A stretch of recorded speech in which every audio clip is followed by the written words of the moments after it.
Exploring the unknown, from conspiracies to mysteries. You are entering the conspiracy sector. Welcome everyone to this very special program. I'm your host, Aubrey Batchelor, and sailing this amazing divine ship of knowledge with me is Chris Jacobs, and you are entering the conspiracy sector. Well, hello everybody. It's February is upon us already. I can't believe we're catapulting into the new year like we have been already, and time's going by quicker than I think it ever has. Boom, boom, boom, boom. Days are gone, weeks fly by, months are gone, and the years tick by. And so I hope your first month in the new year's been good. But like always, we always have a good show for you. I'm always going to say that, but they're always good, aren't they, Chris? Mm-hmm. And Oh yeah, they today always we turn out have great. we have a classic show too, a classic one that's going to be good discussion, I feel like. And I want to hear your guys' comments on this topic down below. Let me know your theories. It's one of the most classic hauntings of all time. We're going to be talking about the Amityville horror incident. And Chris, you can just start off by talking about all the strange events that surrounded that place. Oh yeah, I saw this show about this. I didn't really know a whole lot about it. I'd heard about it, of course, like everybody else had, of course, about the book, and all this, Hmm. and also subsequent movies and series is created from it. But it people didn't really delve into it. Some people thought it was just a work of fiction, like the lawyer involved in the case. They thought he just kind of spun a tale and wanted to make money off of it. Hmm. I saw this on a show called History's Greatest Mysteries, and I'm going, okay, this looks like a classic, Agent of Chaos horror, instilling fear and chaos within a family scenario. Hmm. And just like before, you had the guy who committed the murders in the house, which Ronnie DeFeo. Ronald Feo, yeah, killed six of his family members, and said he heard voices. So what took place with that is, and yes, it does start out that way in where a Hmm. demon's trying to really get into the meat of the situation, where they're trying to feed off of that's what's known as looshing, and where they're trying to get the pain and chaos energy Well, adrenalized that out. Ronald Yeah. DeFeo, the night that he murdered his family, it was November 13th, 1974.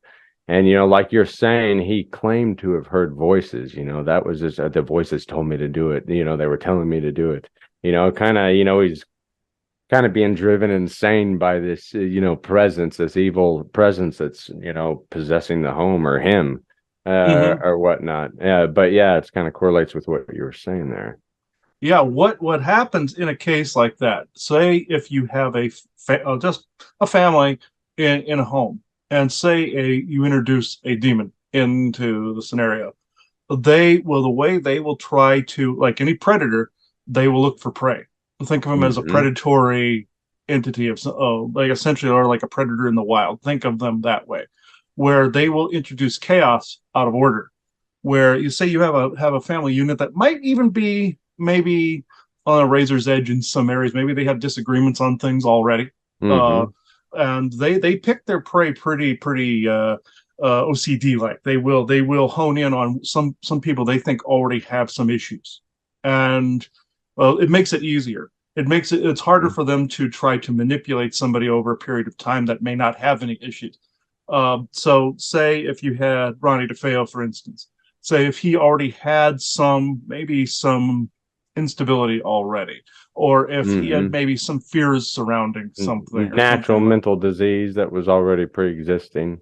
because these entities will prey on something that's wrong, like a disease, or they can cause it too. They could have caused it for him in another place, another time, at Hmm. some point, maybe prepped him for that too. I have seen that too. But Hmm. say you introduce the demon with him, then you have the family members around that maybe. I can already see this because I've seen this happen in our neighborhoods. I've seen it happen all over the place, where you'll start to see disagreements over little things like who left this out on the counter, or who didn't clean this up, or who disagreed on a political issue, or what have you. And simple little fights that turn out to be, small bickering that turn out to be extremely dysfunctional. extremely dysfunctional and very hateful and angry. It'll build to that point, and then eventually this And demon will see, fight. that's what kind of happened to the family that bought the home, a year or two after the murders, the Lutz Mm-hmm. family that moved in. They Mm-hmm. purchased the home, at a great bargain, after, and we'll get into that a little bit. But, that's kind of what the ultimate seed of their destruction, other than just the actual, quote unquote, the haunting that was taking place there and the demonic, possession that most likely was taking place there. Mm-hmm. It planted a seed to create dysfunction within the family. And, they even said themselves, we were never like this before. And whatever was going on, the kids' attitudes changed, their attitudes changed, their personalities changed, everything about them changed. They just went from being this classic, American, white picket fence, work hard family, back in the day to being totally just distraught and dysfunctional for a month and a half out of their life. They completely did a 180 in their lives, just kind of like that. So yeah, I think that very well could be, Oh yeah, most definitely. In a case like that, like let's say with Ronald DeFeo, for instance, he could have been. I feel he was like the linchpin that set all of this off. See, these beings will look for a linchpin, like something they can use to really concrete or cement in what they're trying to do. Because humans are creator beings. These demonic entities are not, and they need us to exact their agenda on Earth. So it's or from wherever dimension they are in, whichever species or whichever version of it could be the classic demon, Draco reptilian, to a bunch of other things like Jinn types and all these other things, goblin types. But no matter which type, they do something very similar to one another. Even some types of artificial intelligence, like what we were talking about before. But this particular case, I felt was like the classic, horned, demon living in the sulfur tubes, from a volcanic area. But that's why they stink of sulfur when you smell them. They're in the sulfur tube. And see, there was several instances, that kind of percolated up. More so, the big thing was the murders, but then the actual reported hauntings, happened with the Lutzes, when they moved in. And there were several instances, like what you're saying, there was random smells. There was rooms, that would have flies in the middle of winter, that and was just mysterious. And this strange, decrepit, decaying smell that would just emanate from certain rooms. I think it was the kids' playroom upstairs and Kathy Lutz's kind of working room loft area. The priest who they were friends with, called Father Minusco, warned them not to go back, and we'll kind of get into that here in a little bit too. Yeah, what's interesting though about this, even though there's evil with this, it's fascinating to watch the how these beings operate, because then you can turn around and you can repel them when it's like know thy enemy, essentially. Where if you watch their predatory patterns on people and know that they're selecting like a linchpin like that, you can catch this early. Granted, the government also likes to create MK Ultra people to do a lot of the shootings and a lot of the things you're hearing. But demonic entities are usually behind this, or Orion-based entities are usually behind a lot of the marching orders behind some of this, just so they can get energy off of this. And this is classic. People know about the looshing process through fear and pain and anguish and such. But with this, say you get to the point where Ronnie DeFeo commits the murders at this point. And then he said to the cops he heard voices and all this. Then fast forward to the next family. What happens is, say that demon will stay in a place they know is a good nesting site. They will hide within the walls of the house. You have mimicker demons, you have the horned ones, you have all these type of things that they'll hide, especially mimicker demons. They'll hide within a wall of the house and wait. Essentially, they know it's a good food site. They're going to, like, say if they've committed an atrocity in a house, they'll continue to siphon off of that imprint for decades. Sometimes with battles, it's hundreds of years. So with war sites and everything, it's hundreds of years. I found out after 9/11 took place. There were these vampiric entities that kind of hung out in Central Park and basked in the glow of all the whoosh energy that came off of that. These were physical vampire type entities, but it's the same concept like you see in the movie Doctor Sleep by Stephen King, if you see that movie. Mm-hmm. Accurate to 100% with the way they do that, in that where these vampiric entities are hunting children and whatnot. That's actually accurate for also for disappearing people. But with this, say just after the other family, they weren't quite right because that demon never left. Nobody ever got rid of it. And that priest, he was one person. He could have gotten rid of it had he gone into real trench working, had he gone into being able to reach into the frequency of the being and being able to cancel out or cut its head off, like what I Mm-hmm. they're not always not always easy to get rid of. People always see me, clearing properties and clearing houses, and I always say they're not always that easy to get rid of. You can wrestle them, like from satyrs to reptilian like ones to all of those mimickers, Well, Blavus cloud like ones. and Yeah. then that's why the term experts. I know that Mm. like the Catholic Church itself has a section of exorcist experts that study demonology and things of that nature. I know that Mm. there is a study section for it within there, and then Mm. not to mention all the private people out there that do their personal research, their own private research, and people like you and I, that are probably dabbling and, that Oh probably yeah, shouldn't be some of them, but oh yeah, there's some that dabble in things that shouldn't, like people that play with Ouija boards and don't open and close their yeah, circles when they don't do close the tarot readings portal, and all don't that. close it. Yeah. And they don't close it. You have to end the cycle. Like if you're doing a session of some kind, I do this with every one of my sessions. I open it and I close it because I know if I do not, I'm opening the door for a world of hurt at that point. Do Hmm. not dabble in magic you have no understanding about whatsoever. You're playing with fire, literally, in some cases. So you can get fire gin that can come in and burn your house down by overloading your electrical system, all that other stuff. But in this specific case, I don't want to get too far up track, but in this specific case, I Hmm. could see the imprinting from one incident to the next because the other one was so fresh.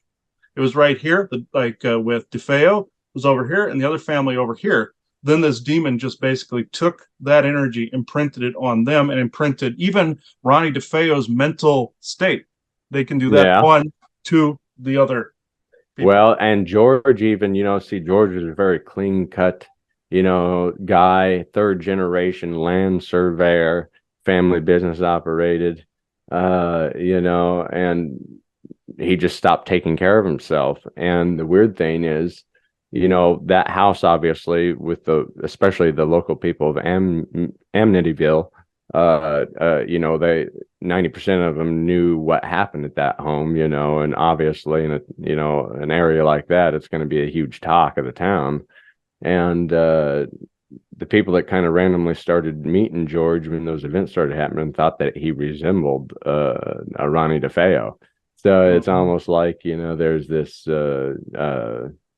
yeah, like this. Taking it out of the file cabinet that had already been built. See, these demons have to take Yeah, it out of it's something's like a there. re-representation of what just happened, but it's just altered. It's slightly Like different. imprinting, like what Yeah. ghosts do. Like if there's like a suicide or something, they'll empathically imprint that if there's the ghost is around or the area. If it's infected, they'll imprint it. Just like in the movie The Shining, I go to the Hmm. Shining with Jack Nicholson's character. The Here's hotel, Johnny. yeah, exactly. It's built on a site. The hotel was built on a site that they kept saying was like an Indian burial ground or like a lot of wars happen. And a Hmm. lot of demons and a lot of imprints. If Hmm. somebody's sensitive to that, will take that file or that copy of that incident and it gets imprinted onto them. And demons will drop that onto Hmm. to different people. And I can tell you right now, that's what happened in the Amityville horror incident to a Hmm. T. It's a classic case of this from what I Hmm. can actually see.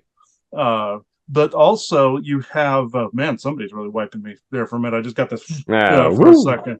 Like this brain wipe. This also happens, folks, when you start describing these things next to each other like this. When you go movie reference, TV reference, historical reference, they start to really nail you like that. But with this incident, I've had some personal experiences that mimic this. There was I can almost certainly guarantee you in the Amityville horror case, the neighbors, these are the cases you don't hear about because they aren't the focus. I can guarantee you the houses nearby or within a certain radius, more than likely those people had arguments themselves with each other. They more than likely were screaming or doing something, some kind of arguing in the area as well, because it spreads. And also talking about opening and closing of the circle, there was an episode of The Unexplained I saw. I'll divert for 1 second, where it was about an MMA fight that was going on, and something in the audience disrupted the ceremony they were doing at the beginning of the fight. When they didn't close the circle properly, this fight in the audience spewed out onto the street, and the cops had to get involved. Oh boy! So when it gets to the stage where the cops are involved, the demonic entities or Draco or whomever have spewed this out of control. I've spotted Draco standing in wrestling events, sporting events, trying to siphon off the adrenalized energy. And the TVs that they have, like in WWE arenas and stuff like that, they will ship those TVs somewhere, and those entities will, like the Draco and such, will take the loosh out of the crystals in the screens, the liquid crystals. I came to find that out, but more specifically, this in our own life, we had an entity at our Granville house before we left there mess with us to the point where we were fighting and arguing. Then what we thought we resolved it. Then we heard the neighbors fighting and arguing, and then we saw some chaos in the neighborhood taking place after that. We hadn't properly corralled it. We hadn't noticed it in time.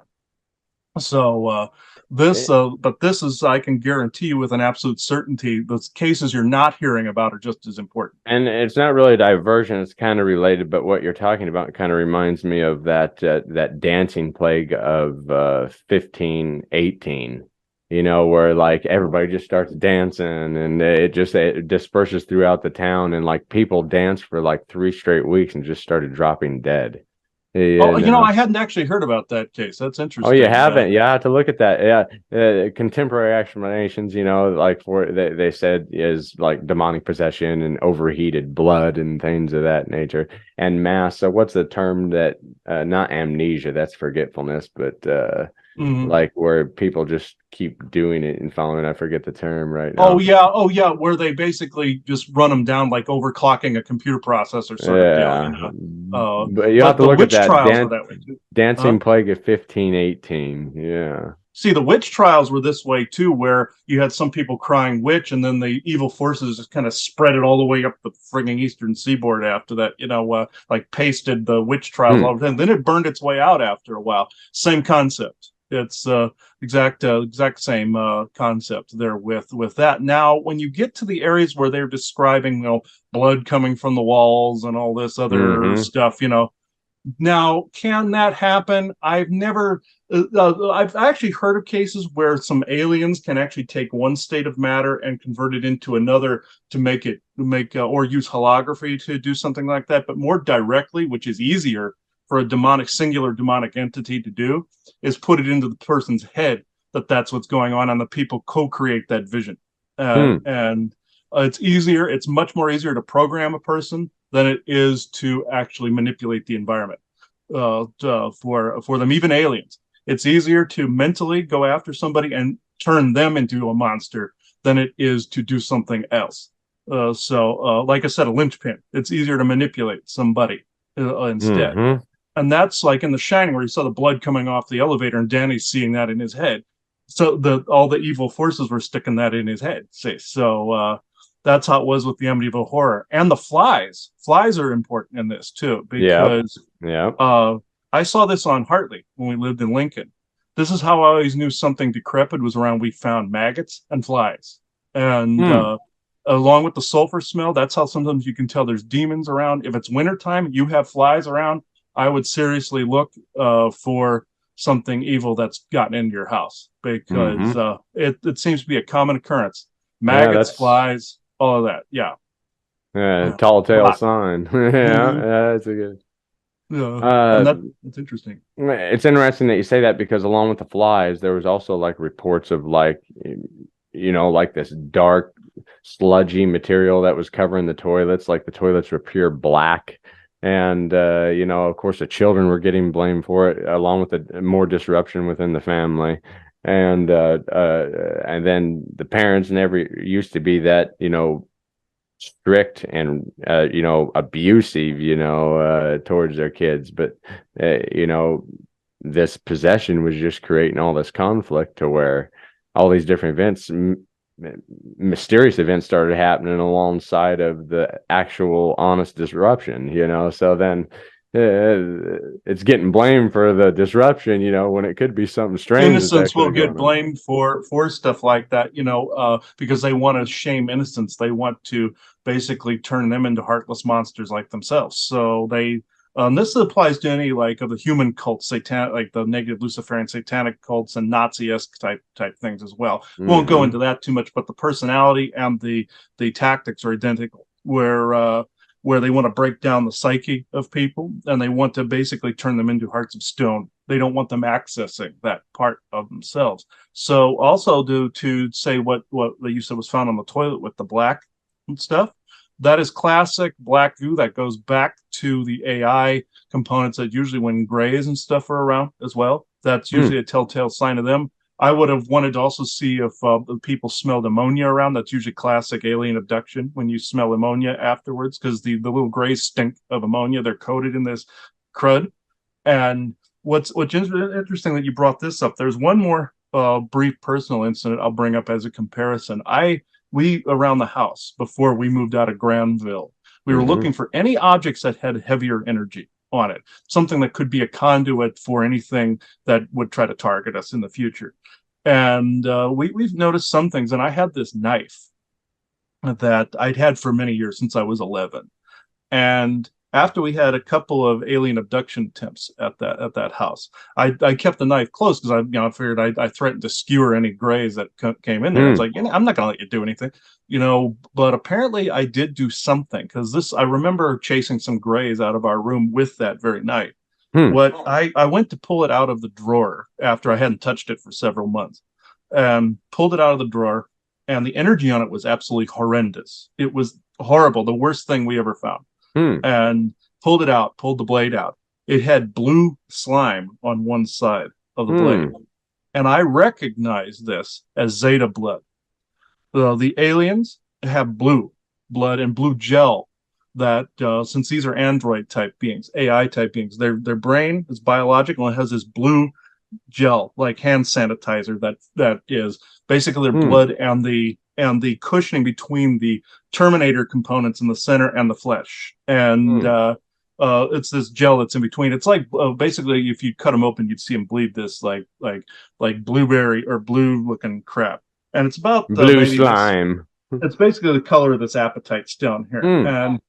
And it was all over the blade, and the energy was horrible. And Joanna said, please get rid of this, So we came over here, and my mother and Laverne put it in a bucket of salt along with its sheath, and the blue goo went in there with it. Well, and put salt and whatnot in there with it, and some other things that were infected as well. When Joanna and I went away to go do our big drive to Mississippi before I came back here to wait for our rental place, what happened was, came back in this blows bucket that Laverne had put this in. The liquid, they told me the liquid had turned to black goo. The water had all turned to black, slimy goo. And the blue substance would have been the precursor to the black goo, one of the precursors to the known black goo, or the AI junk that looks like petroleum. And what happens is when you get this stuff involved, this is 100% alien. There's no doubt that this stuff is alien. It has its origins in ancient times, essentially enveloping ships. It did this to our Navy back when there was the oil spill in the Gulf of Mexico. What you did not hear from the government military reports is this goo came up under the hulls of the naval ships and ate the ship hulls away. This is AI, artificial intelligence, that spans back at least 500 to 1,000 to 1,000,000 years ago. And when the aliens broke into this solar system, I'll give one brief history lesson where they went to other points in time, and they even went back to our primordial times and tried to assimilate different, like, dinosaur forms. This is where you get the Draco reptilians from, when they generated these. What happened with that is, in pockets of the world, this black goo was found. The Balkan Islands, they found it. They found it in the Gulf of Mexico. They found it I believe in Colorado at one point too. And this was ancient. This is why you see the government fracking in places. They're trying to extract this nanotech, ancient nanotech, since the Orions have lost some of that capability over a period of time. They're trying to extract that. Even though they say they're trying to extract oil, they're trying to extract the old technology, because meteorites fell when ancient Asgard was destroyed. That's the the asteroid belt in our solar system, the big planet that was there, also known as Maldek, also known as Tiamat. Some of that goo is what destroyed the planet. So some of that was fused with the rocks, and that's what rained down on Earth, and it got embedded in it with our granite. So that's why some of our military likes to look for that from time to time. But I know I diverted, but that's what that was on the toilet seat, was that very thing. It wasn't just a demon that was there. The horned demon would have been the servant in this case. The black goo would have been its boss, essentially. That would have been its boss, or who was in charge. That would have been Orion in origin, and that horned demon, the agent of chaos, was sent in there to find the linchpin, to find an area, a nesting site to cause the most damage and chaos, divide and conquer, control. Essentially is what essentially it was all about there. It sounds like every government on planet Earth. Essentially, yeah, correct. And some of these governments are servants to these same entities. So so it's the same playbook. The big owl in the middle of the nowhere in the trees. Yeah. Essentially. Essentially, yeah, correct. Like even back to the blood sacrifices of the Aztecs and everything, same difference. So to the now Luciferian cults that sacrifice people, same difference. So I know that was a diversion, but it was also a needed context for why the Amityville horror took place. I'm glad you went into that. I had no idea. A general basis, but yeah, not that in depth of one. But all these events, obviously led up to them trying to get the house cleansed. And Father Minusco was a family friend, more of Kathy than he was of George, because she was a Catholic and he was something else, I forget. But needless to say, they were friendly to one another. And the father took it upon himself, as the children were of Catholic faith, to be there for the family. So he performs his first ritual to cleanse the home and hears a voice that says, "Get out." And anyhow, scares him half to death, and he gets plague-like symptoms a few days later. And boils all over his hands, flu-like symptoms, keeps suffering from this horrible fever. And, eventually thinks, kind of something caused it inside the home, And anyhow, things keep happening to the Lutzes, that family division we talked about. Different events keep happening to him. Conflict. Well, they try to get him to keep coming back to do another, please, Father, help, please, Father, help. He keeps kind of insinuating, I'm busy, I don't really want to come back to this. I don't blame him either, yeah. And anyhow, he comes back, he performs kind of a remote viewing cleansing through some piece of, divine thing that apparently is used for that, transmitting a healing purpose to a specific location. I think it was like a remote viewing Catholic healing sort of a deal, and so he performed that one. Well, he gets sick again, and obviously, come to find out, in the name of God, in the name of Jesus Christ, only pisses this supposed entity off. It does nothing to do anything to cure it.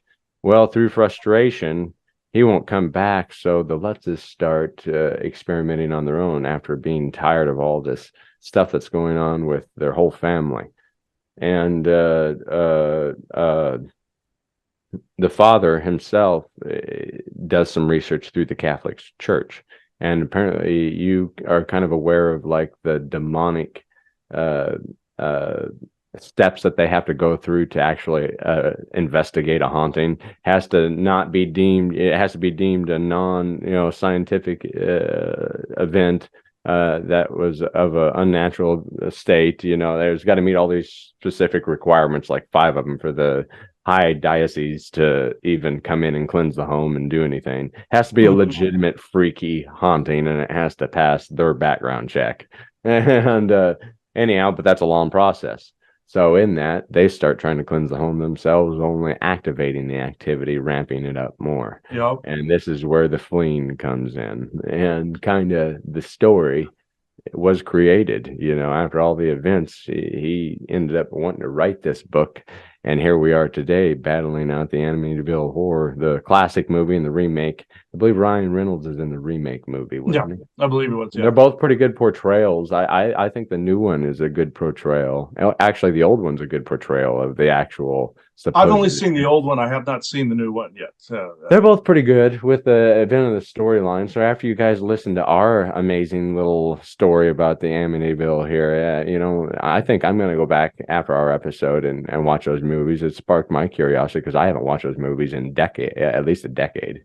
I know probably 8 years for the new one and 12 plus years for the old one. I know. So, but yeah. So with all these events that we've talked about that have kind of happened in that house, you can see how chaotic and strange that it was.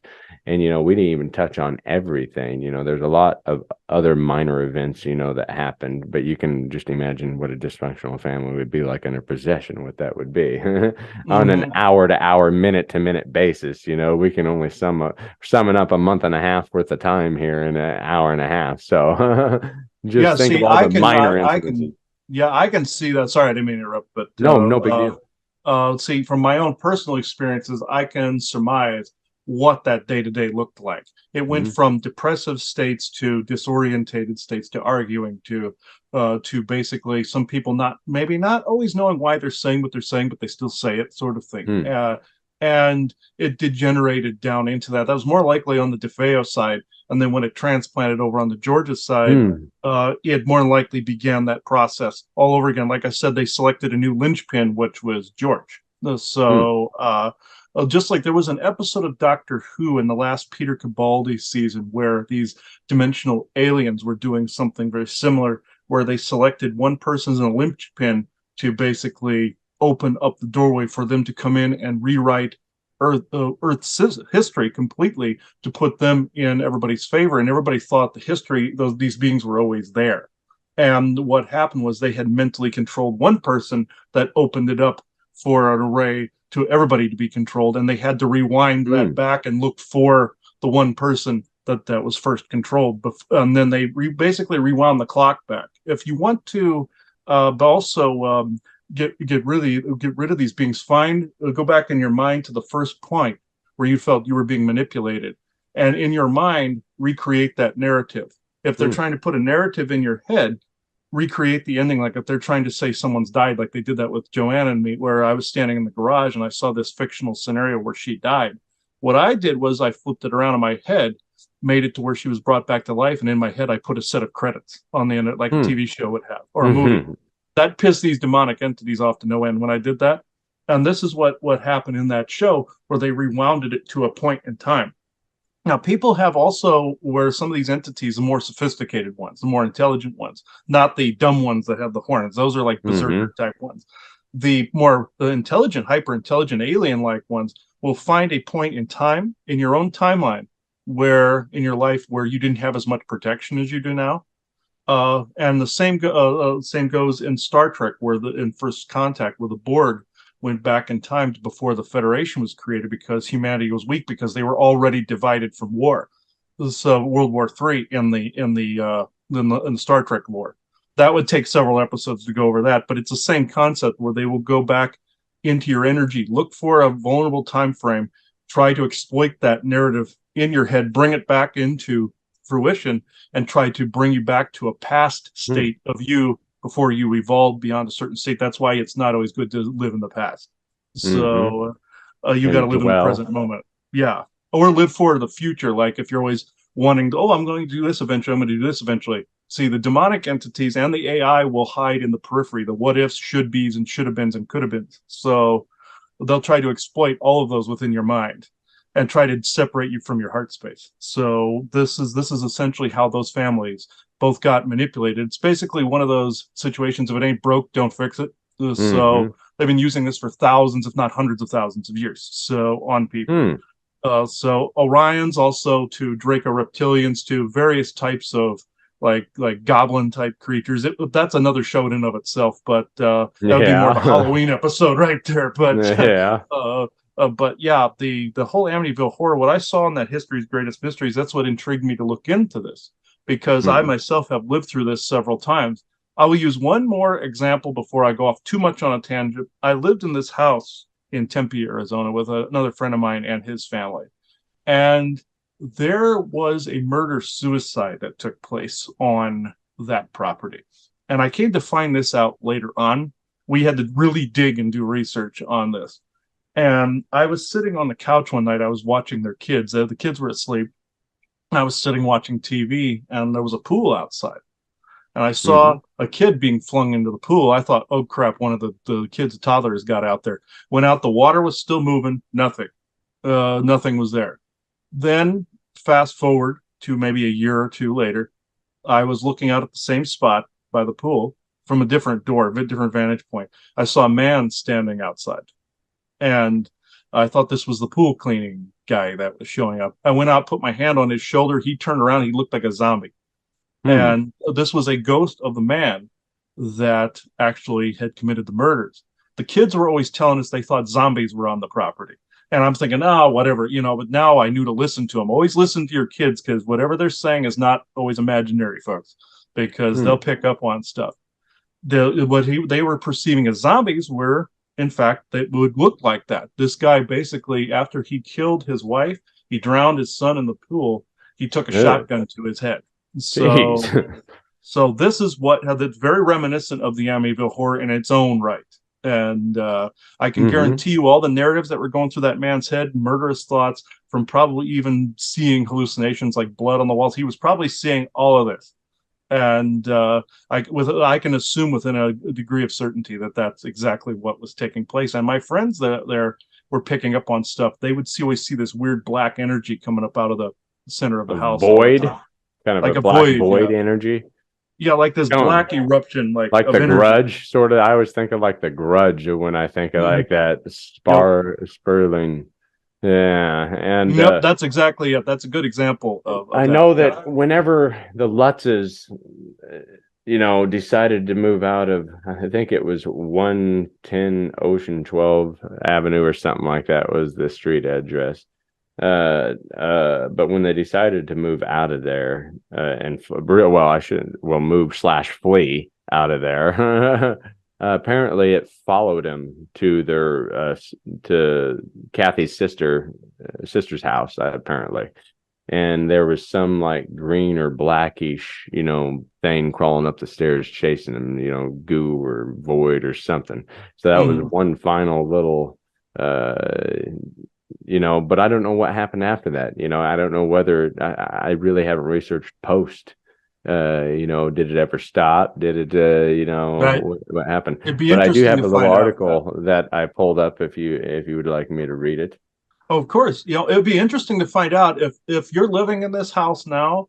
If anybody's listening to this and you're living in this house, it would be appreciated if you would either put in the comments below or report back to us if there's still anything happening in that house. Yeah, most definitely. If you live in the Long Island area or of anybody who's lived in that area and, knows of the lore and some of the local stories that pass around, share it. It'd be interesting to see and read. And also the black void that some people are seeing. Some aliens will appear as black shadow people. There's also a concept called the Hat Man that's also a shadow person. Positive beings like the Sasquatch and other elementals will, but in this case, like what was coming out of the center of the house where I was, and also in this other case, that was also black goo like it was found on the toilet, but they can shift into a different frequency, so they would look like a black shifting void blob all over the place. So that's what that essentially was too. Interesting. Let me get this ready here. I'm going to go, and this is actually a pretty decent little article. It's from www.hitc.com. It's an article by Kate Fowler. It's "Where Are George and Kathy Lutz Now? Amityville Horror Killer Ronald DeFeo Dead" as well. And Ronald DeFeo, come to find out, died on my birthday in 2021, I think. Oh, wow. Ronald DeFeo, the murderer that led to or inspired, depending on what you believe, Amityville Horror, has died. But what happened to George and Kathy Lutz? State officials have confirmed the death of Ronald DeFeo, who died on Friday while serving his 25 years to life prison sentence at Sullivan Correctional Facility in New York. No cause of death has been given yet. In 1974, Ronald DeFeo shot and killed 6 of his family members in a large Dutch colonial house in a suburban neighborhood in Amityville. At the time, he pled insanity and claimed voices told him to do it. And the murders went on to inspire the story of the Amityville horror book, movies, and George and Kathy Lutz moved into the house a year later on. What happened to George and Kathy Lutz, though? In December 1975, George and Kathy Lutz moved into the house they bought for a steal of a price. The only catch, it was the setting of a mass murder less than a year ago. The couple moved in with Kathy's 3 children from a previous marriage, but it took only 28 days before they fled the house. Within days of moving in, they claimed to have noticed strange activity. There were odors in the house that came and went. There were sounds. The front door would slam shut in the middle of the night. I couldn't get warm in the house for many days, said George. And that was the other thing. He couldn't get warm. He just burned wood for days and days and days and had a fascination with burning wood and couldn't get warm. The alleged happenings only got stranger. They claimed to have found strange gelatinous drops on the carpet. Kathy Lutz allegedly transformed into an old woman, and George even claims to have seen her levitating. Eventually, the family fled, leaving behind all their belongings still in the house. Years on, the Lutz worked with author Jay Anson to create the Amityville Horror, using 44 hours of tape recordings from the couple. So that's kind of the basis post, but I'd be interested to see how long these hauntings actually afflicted them, past moving out. Well, could have followed them. We could have easily followed them, yeah. Yeah, well, yeah, and then there's this possibility, the hoax theory that's always out there. As with most paranormal claims, there exist believers and non-believers. George and Kathy Lutz were met with their fair share of disbelievers and those who labeled it all a commercial hoax. The later owners of the house have previously attempted to debunk the story, claiming some of it didn't add up to what found when they moved in.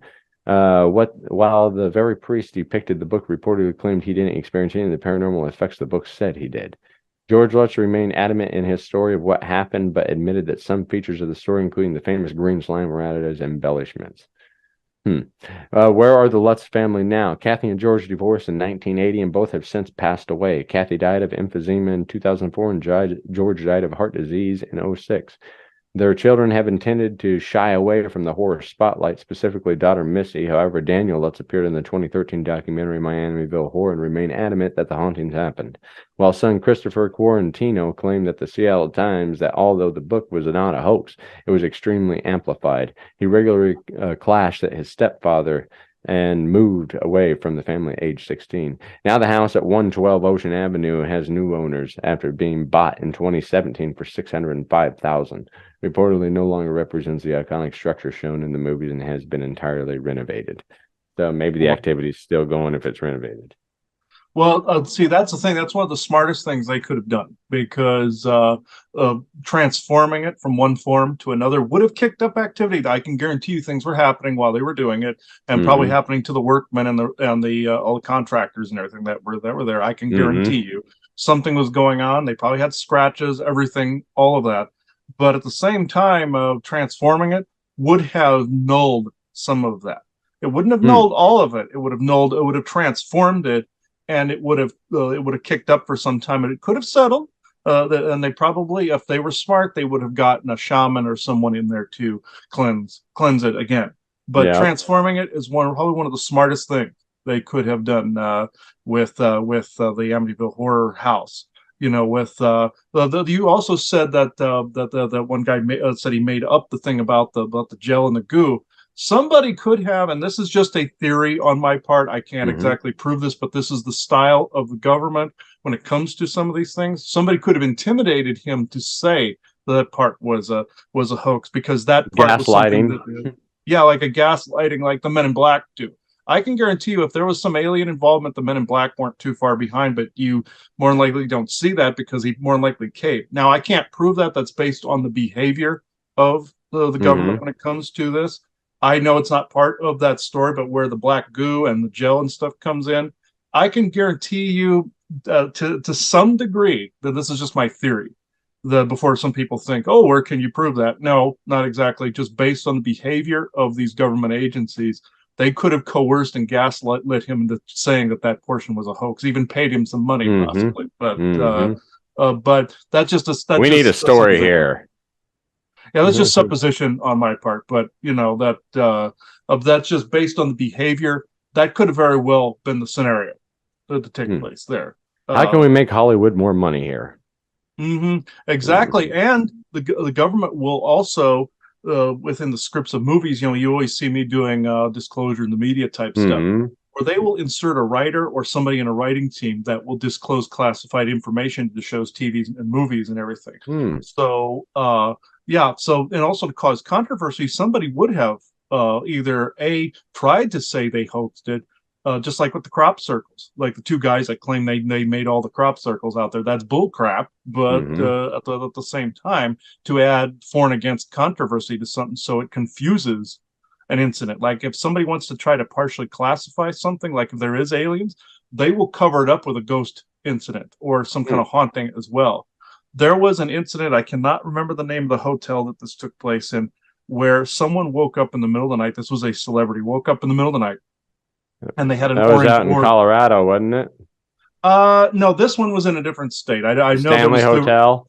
There was the Stanley, where stuff like this has happened too. This was based on, that's what The Shining was based off of. But then you had another one. I cannot remember the name of it. If people remember this incident, please tell me the name of this. But this man woke up in the middle of the night and saw this orange orb floating over him, big, like basketball sized, like orb. Then he went downstairs the next morning and asked about this. He said, "Oh, I saw this orange orb, and I saw this the energy felt weird, and it felt really strange in my room, and I couldn't move." He was paralyzed when he saw this. And this man walks up to him on the other side of this bar and said, "Oh, that's the suicide room. A girl committed suicide there." So it diverted the guy's attention to a ghost story. Next time he went to look for the old man that told him this, they said the person didn't work there. What happened was there were aliens in that hotel that were doing something underneath that they shouldn't have been, and they got caught. Some people say, well, why did the aliens show themselves if they were trying to remain secret? That wasn't the case. He woke up during an abduction event, and he caught them red-handed. So some people are immune to some of the paralysis stuff and things of that nature. Like I am, they don't even try it on me anymore. But it's he caught them. So more likely, spirit of some benevolent spirit, more likely was saying, "Hey, stupid, there's something happening that you need to be aware of." And subsequently, he caught the aliens, and more likely that man that he was speaking to was one of them. So there are instances where they will divert an alien abduction case and cover it with a haunting case. Even though in the Amityville horror case, I feel it's both, where you have some alien involvement and you have an overwhelming demonic haunting type of case. I feel it's both in that case. That's just where my intuition is leading me in that.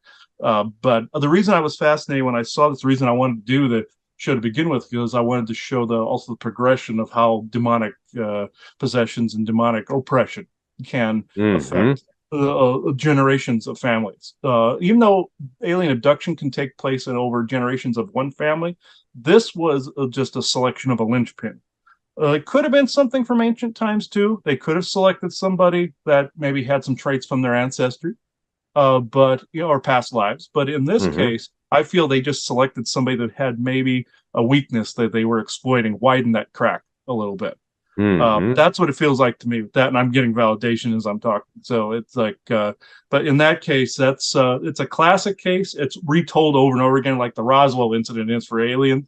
But this, even though that had nothing to do with aliens, that's a show in and of itself right there. But this, that might be a subject for another conspiracy sector. But but this case, I felt needed to be looked at again.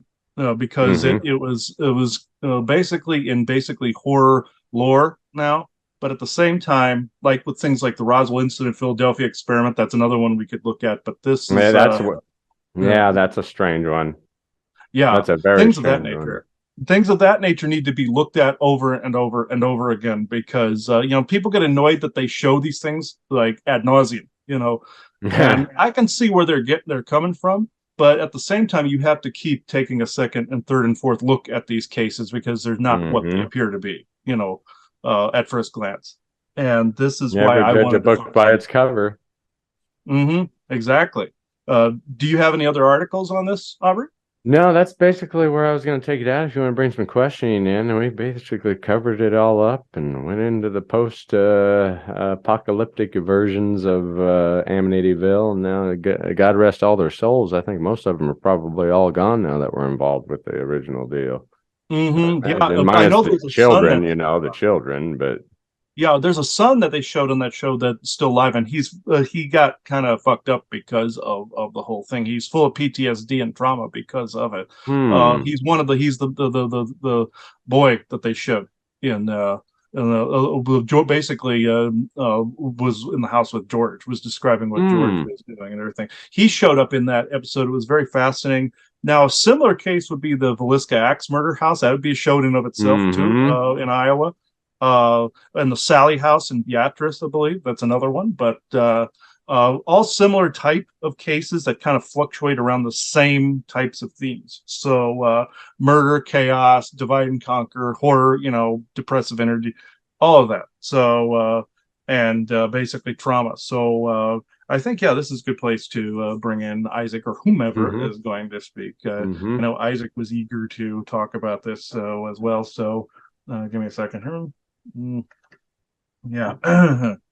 So I think we have a whole plethora of incidences we could do shows on. So classic ones that should be revisited. I think that's a good theme to go off of. I don't know what you think about that one, Aubrey. Mm-hmm. Mm-hmm. Classic ones to look at. Uh, Mm-hmm. There's so many. there's a whole library. Uh, Uh, okay, Isaac. I know you're here.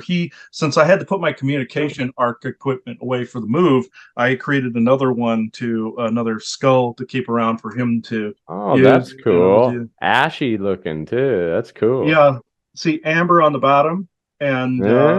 red jasper and crystals and shungite nuggets in the center, along with copper right there and shungite top. Yeah. That looks So cool. and right where the third eye is, it seems to be the copper focus right there. So focal Yeah. point. Nice So I keep it. design. Yeah, it can't. It's always interesting how these come out in the end. So you never know how they're going to completely appear. But that ended up being really interesting. Put the shungite little cap in first because I ran out of space and other molds for the shungite itself. Left it dry and then built the rest of the skull, and that's how that came out. So Looks sweet.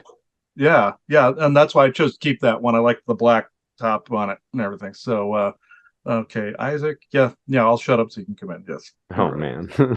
He does that. He goes, "Shut up so I can talk." Okay, yeah. But all right.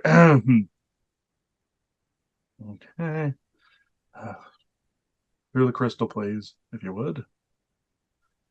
Uh,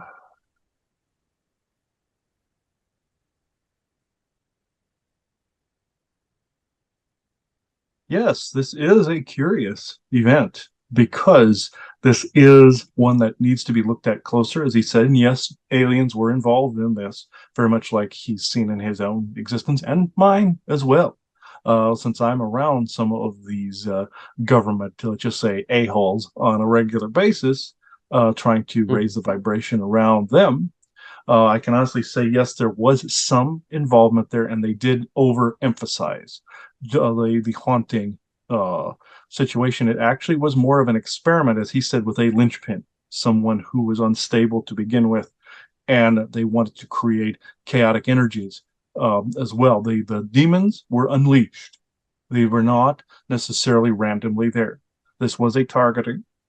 And some agencies that are involved in the occult, very much like the Nazis, have their occultist paranormal units as well. So there are government units that do work in this, and they do keep some of these entities in some kind of stasis, as it were. They can do this. They can actually have people conjure demons, as you would say, across the void. They are quite adept at this. Every world leader has their occultists either in an astrological form, like an astrology expert, which they can be good or bad, believe it or not. And they have their own wizards and, let's just say, warlocks around them to either cast spells in their favor, dump the person's own karma onto other innocent people, or to basically protect them from other curses and the like, so they can continue on with this Kabbalist agenda. And throughout history, there have been advisors to kings and queens, and that are court seers. Some are evil and vampiric, while others are good. Your classic Merlin and Arthur story is a great example of this. But in the Amityville horror case, before I divert, this was a targeting. One could say this was an experiment, but at the same time, they wanted to cause as much chaos as possible, like you see in the now with false flags and distractions on TV, and your MK Ultra program, by which a lot of these school shootings and hospital shootings, and even the Virginia Beach shooting years ago, was exactly this, mixed with alien tech and psychological Nazi-esque abuse. This is essentially the birth of the MK Ultra programs, Monarch programs, and the like. This particular individual, Ronnie DeFeo, was unfortunately one such victim. You can feel sorry for people such as this, but once they cross a certain line, they're in complete lockstep. And why are certain people like Ronnie DeFeo more targeted than other people by, certain entities and things of that nature? Sometimes it's their past lives. Sometimes it's their genetic history. What did their father or their grandfather or their great-grandfather do in their lives? This is how some people are selected for the secret space program. You see, some are selected to become some of these monsters in your society. Say, fast forward into your modern day with the shooter in the school, for instance, or one of them, where the cops would not go and arrest the guy right away and angered the parents. You see the chaos that ensued even from that portion of the incident, and where children died. This person was actually in a laboratory and was selected to do this. And as you say, how are they selected? Is again family history, energetics, and sometimes what they are looking for are traits very much like themselves. Like say in your latest Halloween movie, for instance, Halloween Ends, where Michael Myers saw similar traits from himself in the young guy. You see, it's very similar. They're looking for narcissistic and already implanted evil traits. He mentioned the show History's Greatest Mysteries. Well, the actor Lawrence Fishburne played a person in CSI that said he had a gene called the warrior gene. This also was subsequently within the murderer in the series named Haskell. They were identical in that warrior gene. Lawrence Fishburne's character used it for good, used it as a focus. Haskell used it for evil. It's very much like your Dexter, you see, whereas there are these traits, but instead of just randomly being chaotic, his father told him to aim it at others like himself. This is something very similar. They're looking for these particular traits, either in a family history that they can cultivate out, or they look for someone who already possesses it. Ronnie DeFeo was actually sadly both. Interesting. So what are some of the ways a person can identify if they have attachments or mild possession or major possession? What are some of the telltale traits that they might be affected by an attachment or a possession? Well, some of which, if you watch their behavior, it can go from say an anger from like 0 to 60, as you would say, or a depressive behavior, or behavior uncharacteristic as to what they had maybe moments or days before. This is essentially how you would tell an insertion of a demonic entity, AI intrusion or influence, or alien intrusion and influence, mentally, of course. This is also an entity can drop into the person, possess them, as you would say, or a ghost can do the same, where they can shift the person's personality. The quickest way to know is if it is a sudden shift in personality, sudden shift in behavioral traits. This is the quickest way to see this. Just like the Lutz family, specifically George. Yes, indeed. This is exactly what happened. He was selected as he would call another linchpin. This is a perfect example. A linchpin, by definition, then would then influence others energetically around. Just like you can have good linchpins where you could have people come in that are ahead of the curve, say evolutionary wise, and help guide humanity as a linchpin. This is the antithesis of that, more of an agent of chaos linchpin for an area, a person, a family, or just overall concept that would cause and spread fires of chaos throughout an area. So to leave everybody out with some grand knowledge, if they think that they have possession in their homes, or they think that they have an attachment to themselves, what's something that they can do to help that matter? Well, in that matter, you have to know yourself well enough to know what you are not. I know that sounds cliche in this instance, but it is the basic tenet of whether you are possessed or not. If you feel odd, strange, or even if something's being beamed from outside to try to oppress, possess, or within, know your center, know yourself, and know your own behaviors as they are being cultivated to do ilk. This is the basis. Stay grounded and remain yourself at all times. And if you are a person that doesn't know who you are yet, get into the state, and I know this sounds more overly simplified than it is, get into the state where you know exactly who you are at all times. This is one of the most ultimate protections of all time, and also doing shadow work, doing getting rid of the traits from your family history and family traits. And as he calls viruses in the DNA, are ilk from past lives, knowing what is not yourself, what is not your soul path, or what is not necessarily good for your soul to hold on to, and your mind and your heart to hold on to, and never let your heart dull or gain lackluster. These are the ways to avoid these situations. Nice. Well, thank you, Isaac. Thanks for popping through. That's good information. Yes, thank you. And it always is good to be here. And the reasoning why he has his own personal experiences and mimicking these others is to actually inform in this area. The same with yourself and your knack for research in this particular area, despite anything else on the side that is taking place currently. Thank you. Appreciate you. Yes, thank you. Until next time. Until next time. Howdy-ho. Booyah. Yeah, I know there was other things you wanted to bring up too. There was a report you wanted to show as well. To leave everybody, to do a little bit of a 180 on the Amityville subject. A little bit something happened here just above town. I had a buddy who came up and showed me a video yesterday. This is synchronicity at its finest. He walked outside to smoke a butt 3 o'clock in the morning, and he looks up and he sees a UFO in the sky, a strange light turning off, appearing, vanishing, reappearing, making really erratic movements, top, bottom, left, right. And for about a minute, it played peekaboo, made erratic movements, shot straight up into the sky, and it was gone. So something very strange. Craft that human being, a craft of which, if it was human being occupied, they wouldn't survive the G-force. So that leaves two things: extraterrestrial craft or remotely operated man-made super vehicle. Or a vehicle with inertial dampeners in place. And that's a real thing. I know it's a Star Trek term. Excuse me. Hold on. Super aircraft. We said vehicle, Super aircraft. Yeah. Now, until we have flying cars, then we can call them vehicles. Yeah, exactly. Yeah, when it's a flying car at that point, it's a vehicle. But also inertial dampeners will make it so that you don't feel G-forces. So a human could be in there.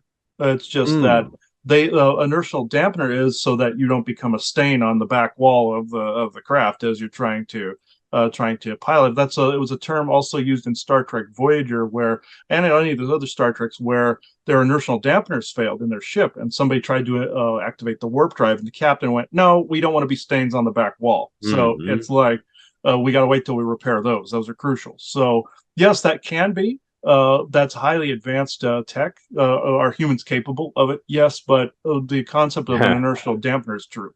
So I don't think most of them are capable of it yet. They'll kill each other with them. Exactly. Oh, there go the dogs. Of course, they're going crazy during. Somebody probably knocking at the door. Who knows? Intruders, I tell you. Oh yeah, But classic distraction where somebody's probably at the door or walking past or something like that. just as Yeah. long as it isn't the spirit of Ronnie DeFeo, Right. Yeah. I'll crucify him right away and tell him to get the hell out of here. hmm Uh, exactly. He could have very well moved on. He could be wandering. I don't know. It could be either one of those things. I managed to find to slightly end this on this note. I managed to find the soul of Charles Starkweather one time, Huh. and he was still wandering as a ghost, believe it or not, in the Belmont area where the Hartley house and where I lived and the Fugate Hmm. house where that was. He was still wandering in that area, believe it or not.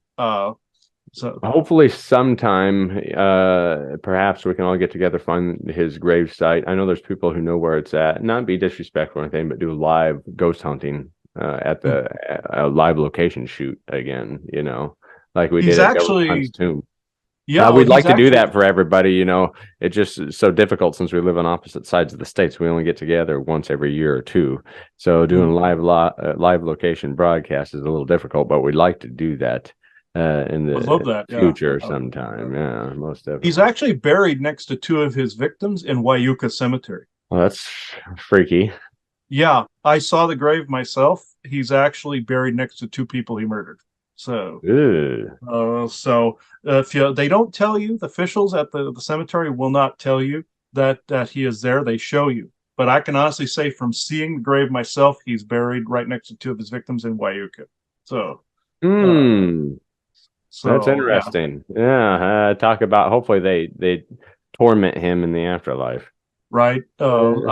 I've seen those types of things before, where other ghosts will, when they see their murderer, they'll gather together and torment them. I have actually seen that before. So, like victims will go after the murderer. Hmm. So, more than likely, that's what happened to him. So, Hmm. that's not to get off subject, but yeah, that's a good ender to this show today. If you have anything else to add, Aubrey? I think you hit the nail on the head. Until next time, everybody, I hope you're doing well. Hope you like this episode, and let us know your thoughts and theories on the Amityville horror incident and anything else that's happened to you strange in between the last episode and this episode.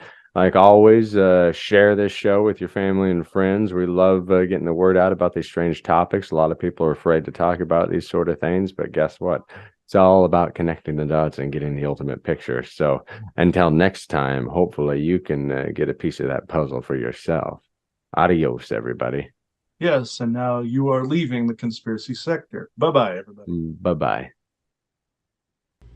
Okay, just got up before, we're leaving here, and weird dream popped up. Of course, after we go see Avatar, that triggers SSP memories. And what happened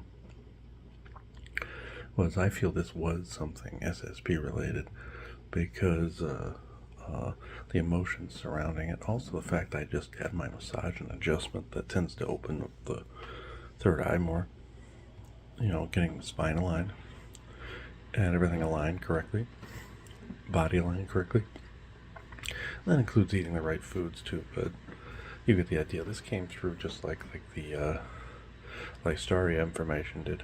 So something's getting ready to integrate, and it's been pretty rough emotionally trying to quantify or codify whatever this is. And it was in a facility, but it was in Nebraska. And this was in the time of, it seemed almost like in the time of like Charles Starkweather.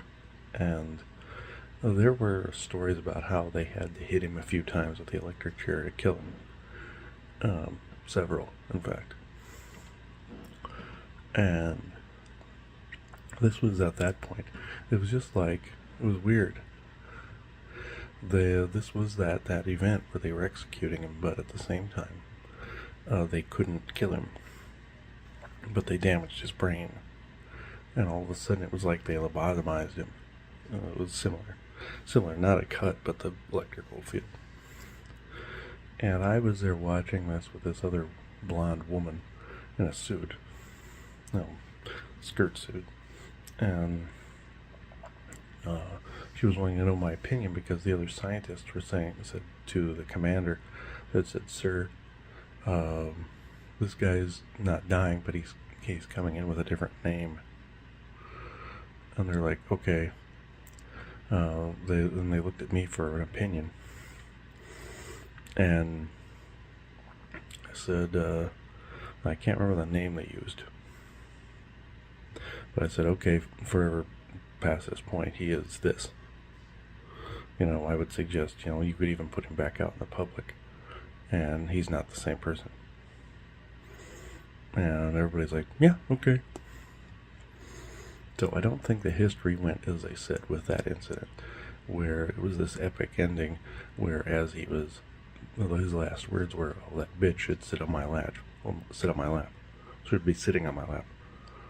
And if you watch the movie Murder in the Heartland, it's about him. Accurate, but I don't think it went as they said it did. Now, I don't think his ghost is around. I don't think there was an injustice there, because whatever he got, he deserved it. But, so that wouldn't be an injustice, that would be justice. But, for the people he killed, I always thought it was a little fucked up that they, buried him next to two of his victims in Wyuka Cemetery in Lincoln, the big cemetery in the middle of the city. They built the city around it, but in the older parts of the city towards downtown. But yeah, weird. How this is SSP related, I don't know, but the guy in the chair was him, or at least somebody that looked like him. And brown hair, brown eyes, tall. More than likely had German descent.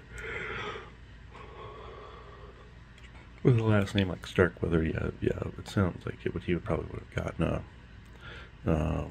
it was like German or Austrian or something like that. Probably came from a German dialect.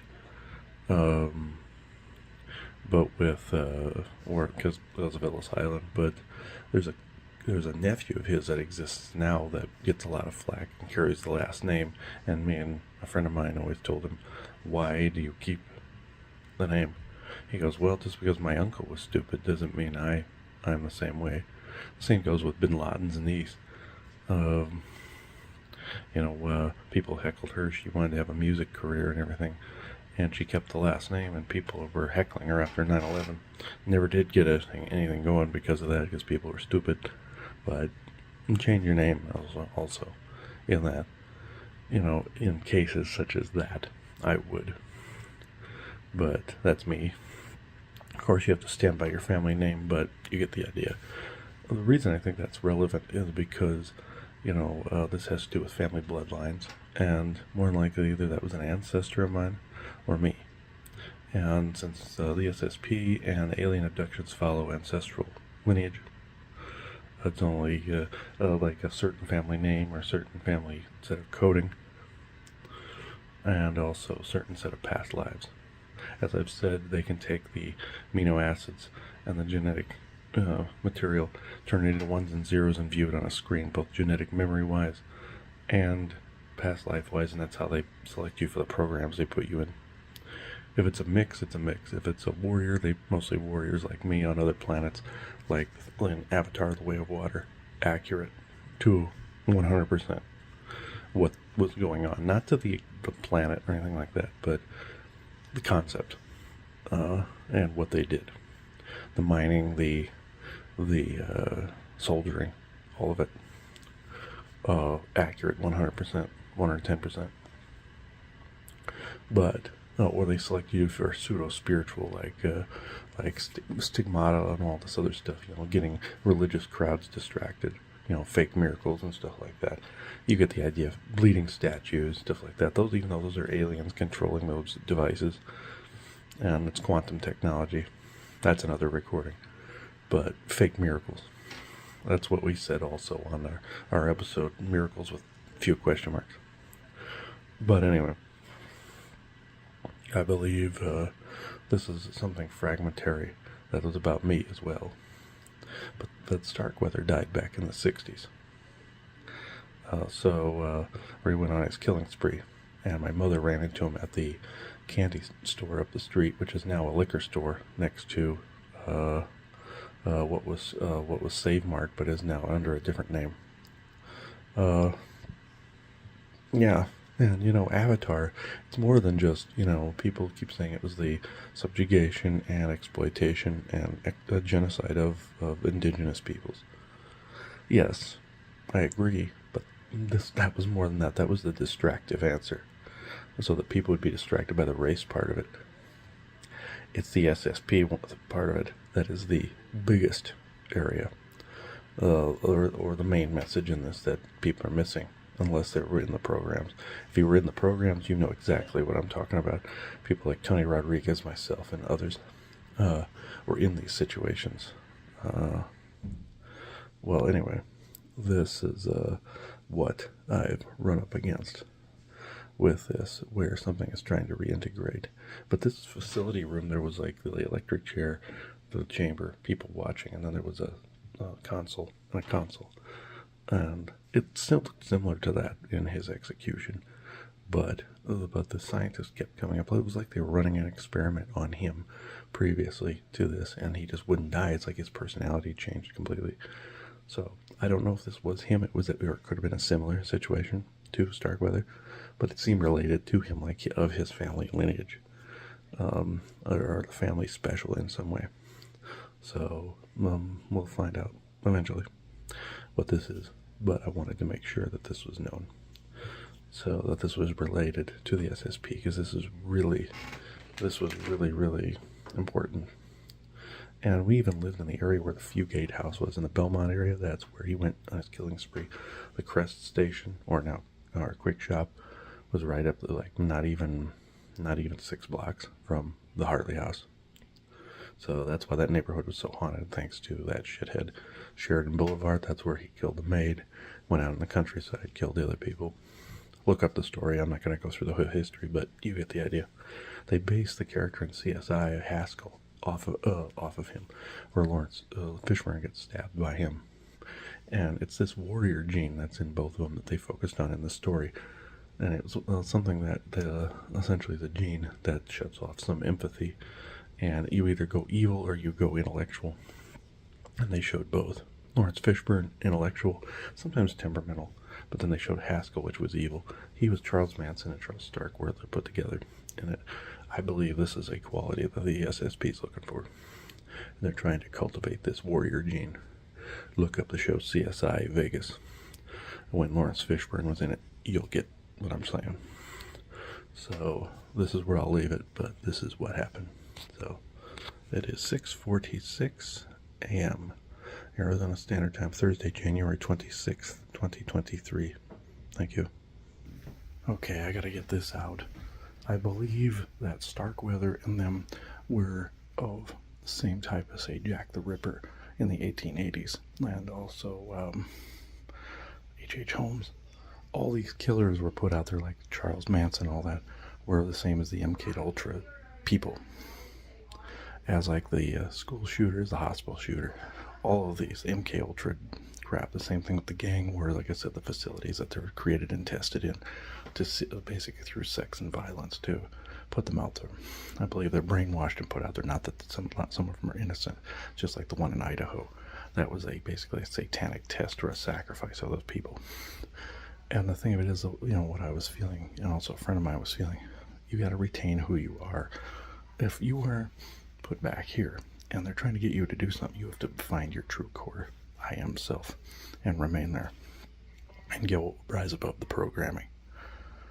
You cannot turn into the heartless shit that they want to turn you into. They've tried it with me and a couple friends of mine, and I broke free from it. Several of them. They're living their life. You've got to find time for the peaceful side and the business side. Home life and work. Balanced. So when you're in balance, they can't get you. And even if they target, it's more like degrees of resilience. It's not like everybody doesn't get hit with the same mind control. Those that are rising out of it get hit harder and targeted.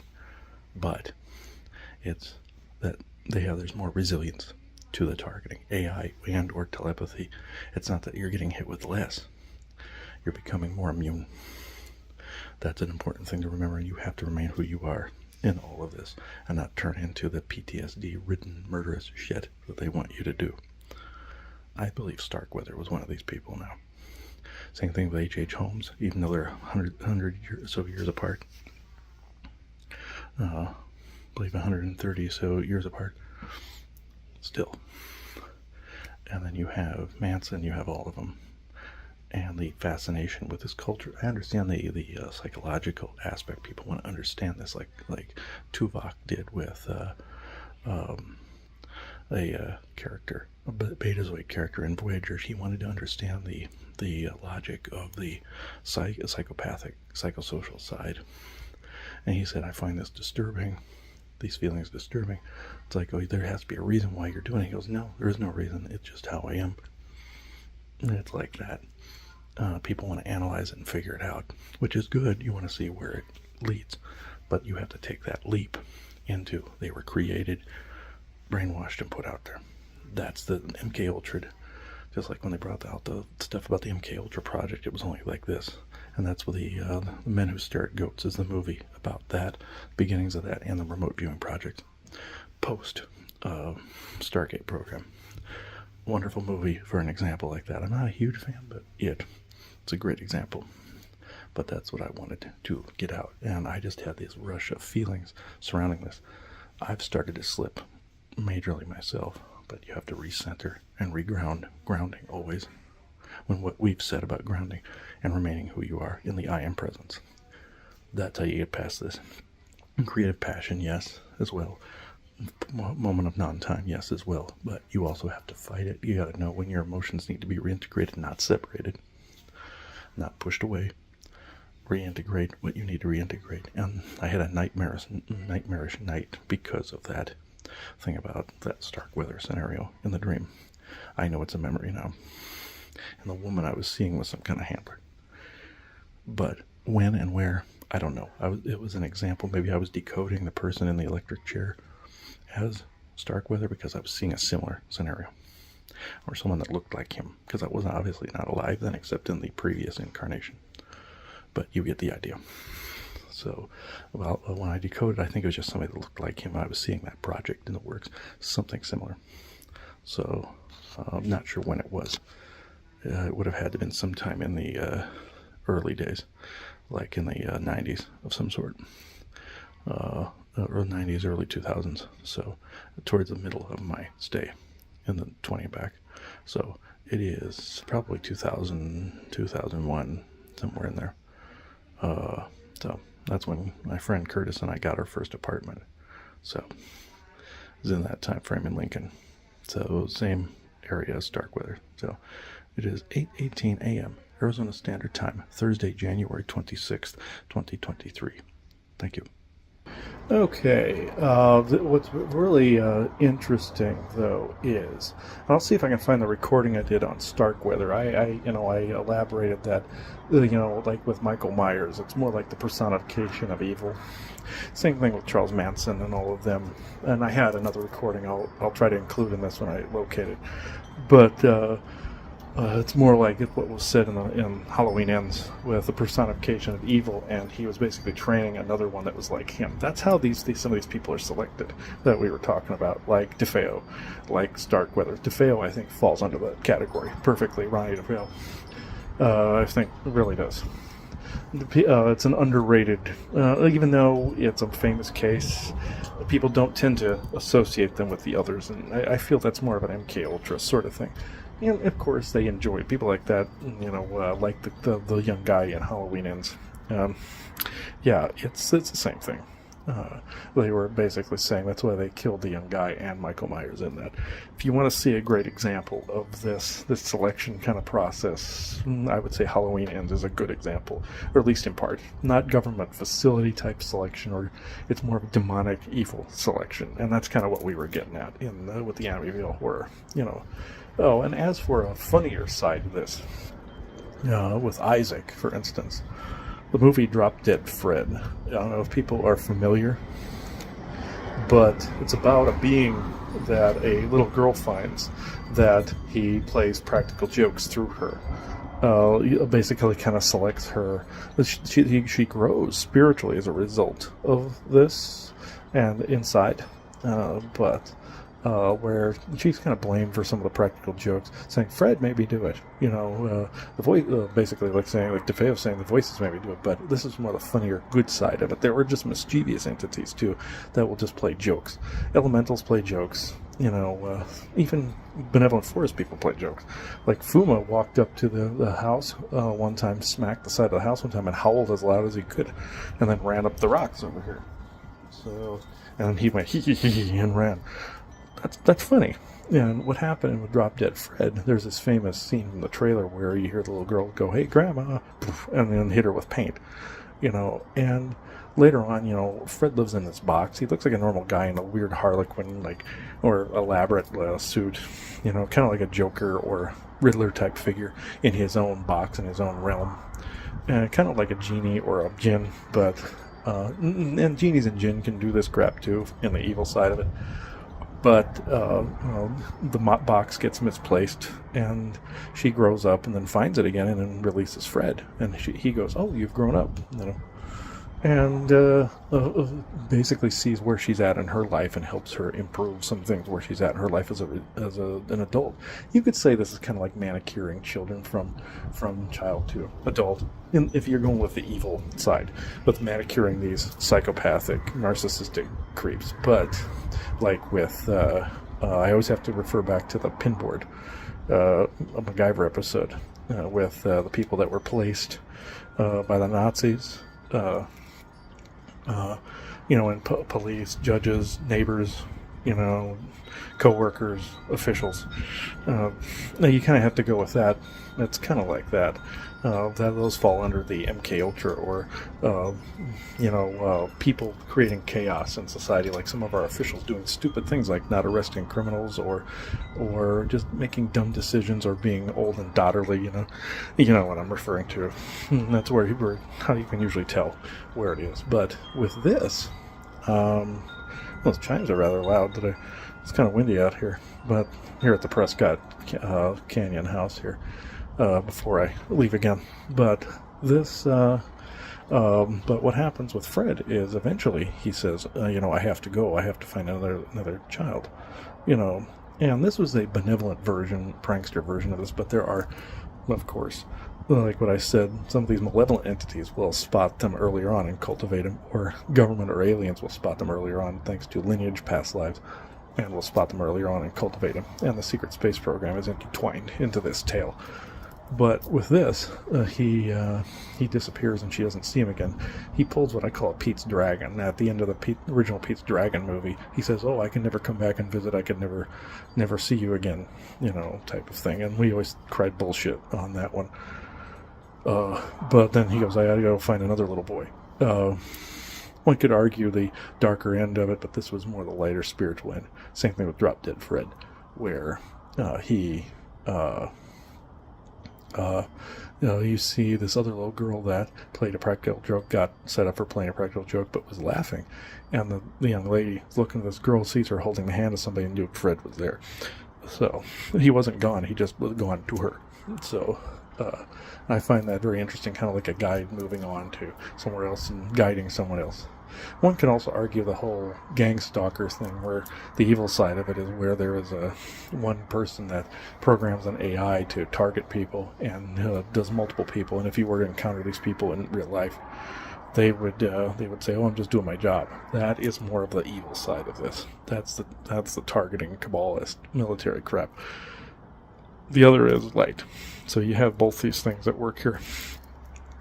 But it's a great reference. A practical joke I will say that Isaac pulled on me is a young lady appeared in one of my sessions totally nude. And wasn't expecting it, but I just carried on. And, I mean, this person was nice to look at. She was pretty, but I didn't make one comment. I acted professional and went through the hour session. Had 2 more sessions with this person. where by the third one she was uncomfortable. My mother and Joanna surmised that this person was just trying to get my attention in that way. But Isaac took credit for some of it, where he said he set it up that way, or got the person to take their clothes off as a way to make me uncomfortable, which I could see that. And he did that with a friend of ours as well. I won't repeat what he said to this person. I will not do this. He was trying to basically get a rise out of me or embarrass me in some way or make me uncomfortable so I would grow.